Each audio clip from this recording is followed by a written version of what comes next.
This is the second part of Burning Sun Club controversy.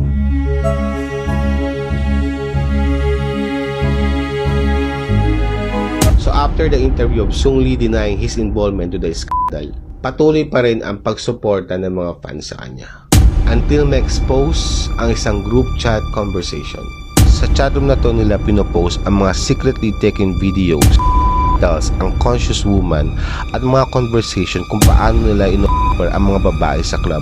Ang member ng group chat na yon ay mga VIP guests, VIP merchandisers at ilang biggest celebrities sa Korea. Tulad ni JJY, singer and songwriter, Choi Jong-hoon, leader ng rock band na FT Island, Lee Jong-yoon ng CN Blue, at ang sinasabing mastermind at owner ng Burning Sun Club na si Seungri. Pinapakita sa chat conversation na to na si Seungri is clearly involved sa illegal sa loob ng club. Nakabaligtaran sa sinasabi niya na hindi niya minamanage ang club at wala siyang idea sa nangyayaring assault sa loob ng Burning Sun Club.